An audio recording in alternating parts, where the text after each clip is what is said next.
कल मैं अपने एक बूथ अध्यक्ष के घर गया, वहाँ कार्यकर्ताओं के साथ मिला, मंडल अध्यक्ष जी के यहाँ गया, वहाँ कार्यकर्ताओं को सम्मानित किया। मुझे कहते हुए प्रसन्नता कि भारतीय जनता पार्टी का कार्यकर्ता उत्साह से भरा हुआ है।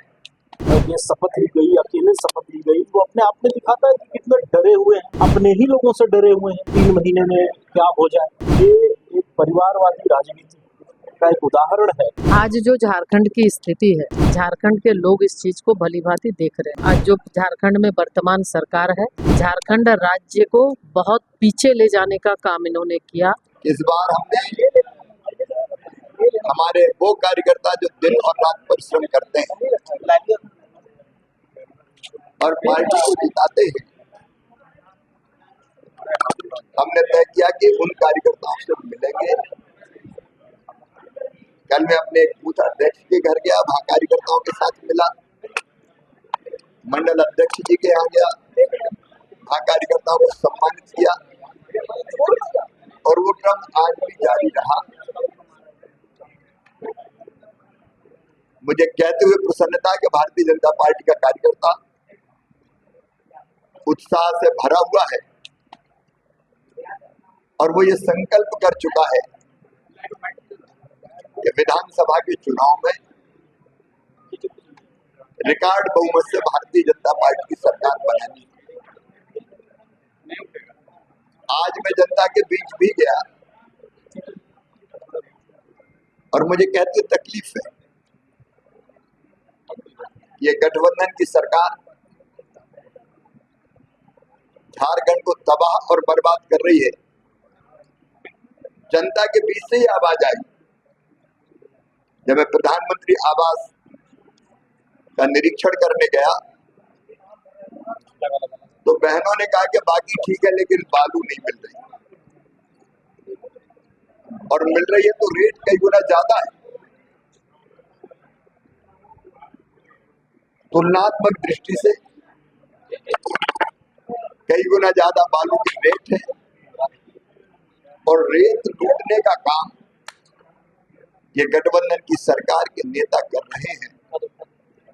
जनता परेशान, जनता के बीच से ही मुझे बता कि 6-6 महीने से पेंशन नहीं मिली लोगों को। पेंशन के लिए लोग परेशान, एक तरफ झूठे वादे और घोषणाएं और दूसरी तरफ जनता का हाहाकार। पीने के पानी के लिए जल जीवन मिशन यहाँ आए, प्रधानमंत्री जी ने पैसे भेजे, लेकिन गांव में उन पर ठीक से काम ही नहीं हुआ और जनता को पीने का पानी नहीं मिला। बिजली की हालत यह है कि आती कम है जाती ज्यादा है। बिजली नहीं आती, बिजली के बिल आते हैं और छोटे मोटे नहीं लंबे चौड़े आते हैं। ग्रामीणों ने यह बताया कि 6-6, 7-7 घंटे भी बिजली नहीं मिल रही। ट्रांसफार्मर बिना लिए दिए बदले नहीं जाते और कोई भी काम हो इस सरकार में बिना पैसा लिए दिए नहीं होता। हर चीज के लगभग रेट फिक्स हो गए हैं। जनता त्रस्त है, परेशान है और चारों तरफ भ्रष्टाचार का राज। इसलिए भारतीय जनता पार्टी ने ये तय किया है कि जनता के मुद्दों को पूरी प्रखरता के साथ उठाएंगे। नौजवान मिले, पेपर लीक की बात करते हैं, कहा लाखों को रोजगार का वादा और कहा एक को रोजगार नहीं मिला। परीक्षाओं का नाटक हुआ तो पेपर लीक हुए, नौजवानों का भविष्य तबाह और बर्बाद कर दिया गया।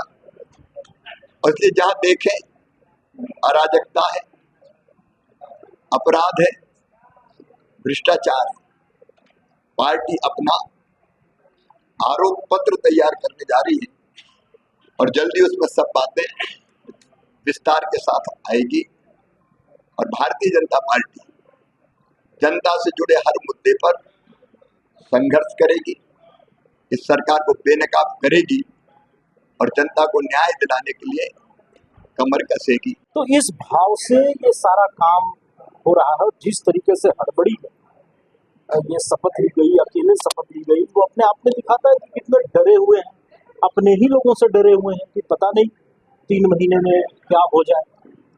तो कुल मिलाकर के ये एक परिवारवादी राजनीति का एक उदाहरण है कि किस प्रकार से परिवार के बाहर सत्ता नहीं जानी चाहिए, हमेशा शिबू सोरेन परिवार के पास ही सत्ता रहनी चाहिए। ये उसका एक उदाहरण मात्र है। क्या लगता है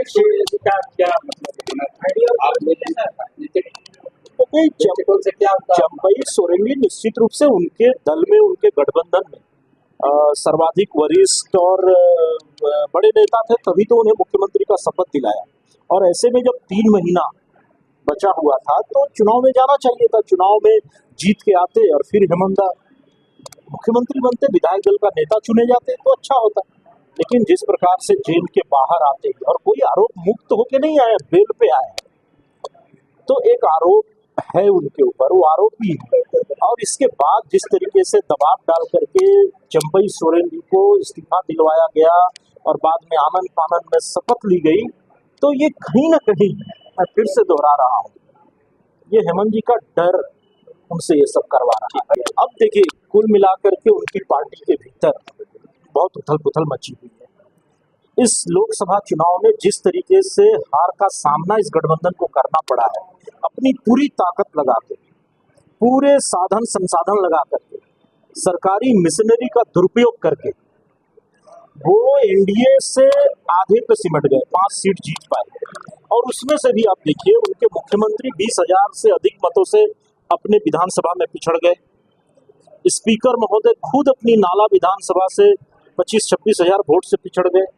उनके एक बड़े प्रभावशाली मंत्री हैं, बाहुबली मंत्री हैं मिथिलेश जी, वो अपनी विधानसभा में 50,000 से अधिक वोट से पिछड़ गए। बादल पत्रलेख जी 40,000 वोट से पिछड़ गए। बन्ना गुप्ता जी 50,000 से अधिक वोट से पिछड़ गए। सत्यानंद भोक्ता जी 70,000 से अधिक वोट से पिछड़ गए। तो ये अपने आप में दर्शाता है कि जनता में इनकी सरकार और इनके मंत्रियों की साख कैसी है।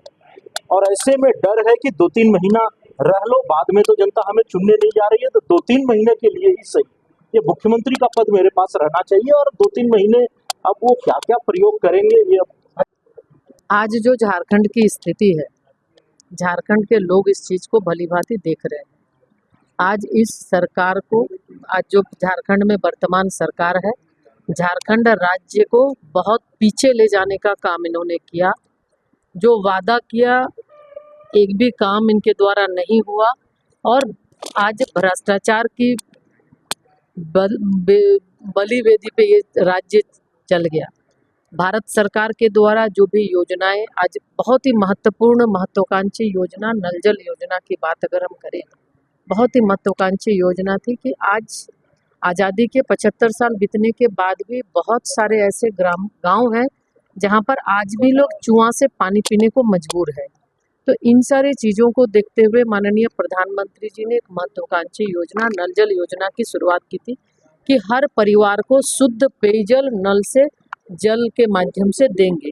लेकिन ये भी इस राज्य का ये दुर्भाग्य रहा कि इस राज्य की सरकार ने उस इतनी महत्वाकांक्षी योजना जो एक एक व्यक्ति के लिए था, व्यक्ति के हित के लिए था, स्वास्थ्य के लिए था, उसको भी इन्होंने नहीं छोड़ा और ये भी भ्रष्टाचार की बलि पे चढ़ा। और आज ये कहते हुए बहुत दुख होता है कि आज जो भी नल जल योजना है, अगर हम देखें तो पूरे राज्य के अंदर कहीं भी योजना की शुरुआत हुई, इन्होंने फीता काटा, उद्घाटन किया, लेकिन शायद 10 दिन भी उस योजना से पानी नहीं मिला। कहीं कहीं पर हम देखें तो काम चल रहा है, चलते चलते कहीं पानी टंकी बैठ जा रहा है। और मैंने इस तरह से पूरे तरह से देखें तो इस योजना को लूटने का काम, इस योजना का जो भी पैसा है उसको बंदरबाट करने का काम इस सरकार का। देखिए, पार्टी की ओर से चुनाव के निमित्त जो हमारे 2 प्रभारी हैं, आदरणीय केंद्रीय मंत्री श्री शिवराज सिंह चौहान जी और प्रभारी और सह प्रभारी के रूप में आदरणीय हेमंत बिश्वा शर्मा जो असम के मुख्यमंत्री हैं, उनके आने के बाद आप देख रहे होंगे कि कार्यकर्ताओं में काफ़ी उत्साह है। और दुगुनी ताकत के साथ, उत्साह के साथ विधानसभा चुनाव में काम में लोग लगेंगे। और जिस तरह से, चूंकि उनका जितना अनुभव है, पुराना अनुभव आदरणीय शिवराज सिंह चौहान जी का, लगातार मुख्यमंत्री का, और संगठन के कार्य में काफ़ी दक्ष हैं, तो निश्चित तौर पे उनका अनुभव का लाभ हम सब झारखंड वासियों को मिलेगा। और आने वाले समय में जो एक हमारा लक्ष्य है डबल इंजन सरकार की, तो निश्चित रूप से झारखंड में हमारी सरकार बनेगी। सभा में तो उन्हें पता चल गया, आगे भी पता चलेगा उन्हें। ये मैडम आपके विभाग की क्या स्थिति है?